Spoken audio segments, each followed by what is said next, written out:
this is a small video that most of the how is my experience using AI to learn Rust, क्योंकि मैंने पिछली अगर देखोगे तो मेरी एक वीडियो है मेरी चैनल पे जिसमें मैंने बताया कि कैसे आप AI को कुछ मटेरियल दे के कुछ तरीके यूज़ करके आप कोडिंग सीख सकते हैं। वो तरीका मैंने एक्सटेंडेड टाइम के लिए चेक किया और वो उतना अच्छा नहीं है, क्योंकि एक बहुत फनी इंसिडेंट हुआ मेरे साथ। एक टाइम के बाद जो मेरा एआई असिस्टेंट था वो मुझे रस्ट में सीधा बेसिक के बाद एडवांस कॉन्सेप्ट में ले के चला गया था।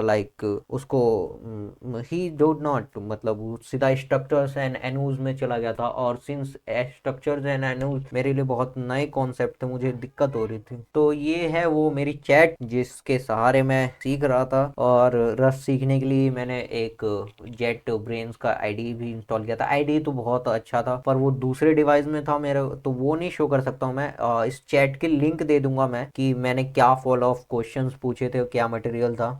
काफी हद तक ठीक जा रहा था। दो चीजें जो मैंने मिस की हैं कि एक तो मैं टाइप करने के बाद प्रैक्टिस नहीं करता था, और ऊपर से कई बार चीजें एक समझ नहीं आती थी, अंडरस्टैंड नहीं होती थी। और जब एनू एन स्ट्रक्चर जैसी चीजें आई तो थोड़ा डिफिकल्ट होने लगा। और ये है बेसिकली जहाँ से चीजें बिगड़नी चालू होगी। जब तक तो उसने प्रिंट एंड तब तक बताया, तब तक तो एनू जो पहली बार मैंने देखा था। तो हेयर द कोड, जैसे कि मैं अगर देखो तो मैं यहाँ पे उसको बताने की कोशिश कर रहा हूँ। मैं स्ट्रक्चर में फंस गया था क्योंकि एक तो सिंटेक्स भी थोड़ा इंटिमिडेटिंग था। इससे पहले मैंने पाइथन किया था और उसके बाद मेरा सी चल रहा था मेरे एकेडमिक्स में, मेरे कॉलेज में सी चल रहा था। तो मैं साइड बाय साइड रस्ट को सीखने की कोशिश कर रहा था। और जब ये चीज़ आई डिराइव डिबग और ये स्ट्रक्चर आया, तो क्योंकि मैंने पाइथन की थी पर मैंने ओपीपी ऑब्जेक्ट ओरिएंटेड प्रोग्रामिंग वो छोड़ रखा था। तो ये जब आया अचानक से जंप स्केर, और इसके पहले तक मेरे को सब समझ में आ रहा था, फंक्शंस क्या है, मेन में क्या लिखते हैं वगैरह वगैरह, लूप्स काइंड ऑफ थिंग्स मेरे को समझ में आ रही थी, लूप वगैरह।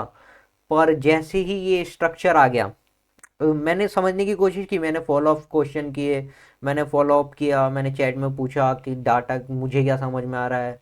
देन मैंने कहा कि वगैरह वगैरह कि भाई मैक्रोज ऐड ऑब्जेक्ट, मैक्रो मुझे नहीं पता था, मैं मैक्रो पूछ रहा था। इम्प्लीमेंट, तो हेयर द स्मॉल करेक्शन, मैंने उसको बोला कि मुझे क्या समझ आया, तो वो कह रहा है कि इम्प्लाई इज द कीवर्ड वगैरह वगैरह। तो मैं फॉलो अप करता गया, मैं समझने की कोशिश की, मैंने ऐसा नहीं गिव अप ही कर दिया।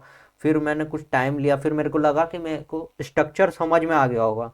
तो जब स्ट्रक्चर मेरे को कैसा हुआ ही था कि जब मैंने इससे पूछा कि व्हाट द नेक्स्ट, तो इसने एनु मुंह पे फेंक के मारा। तो एनु तो और भी नया था, मैं एनु भाई इसके तो क्वेश्चन भी नहीं हो रहे थे मेरे से यार। मतलब ऐसा है ना कि फॉलो क्वेश्चंस पूछते हैं ना, एक्सरसाइजेस भी दे रहा था।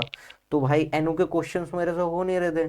तो मैं इससे कहता था कि हर बार कोड जनरेट करने को, एनु में भाई बहुत एरर आ रहा था मेरा। तो मैंने फाइनली यहाँ पे अभी के लिए रस्ट को गिव अप कर दिया। और एआई से सीखना कैसा एक्सपीरियंस था यार, शुरुआत में मेरे को ठीक लगा था। अभी तो खास यार भाई कुछ मज़ा नहीं आया भाई और क्विट भी कर दिया अभी तो मैंने। देखते हैं कैसे इम्प्रूव कर सकते हैं मेथड को। मेथड काफ़ी आसान है पर ये ऑफ ट्रैक जा रहा है, आई डोंट नो व्हाई। तो थोड़ा और इम्प्रूव कर सकते हैं मेथड। अगर आपने कभी यूज़ किया हो मेरा वाला मेथड तो वो वीडियो मैं दिखा दूंगा कि वो वीडियो कौन सी है। अगर मैं सर्च करूं, लेट, हाँ ये वाली है, ये वाली वीडियो जो है, ये वाली वीडियो में भाई जो मैंने तरीका बताया था भाई वो वाला तरीका थोड़ा सा काम करता है, थोड़ा सा काम नहीं करता है। तो अगर आप कर सकते हैं तो ठीक है भाई, यही है उसका फॉलो अप वीडियो। तो आई होप लाइक करेंगे। मैं इम्प्रूव करूँगा, मैं कोशिश करूँगा, मैं एक बार और ट्राई करूँगा। ठीक है।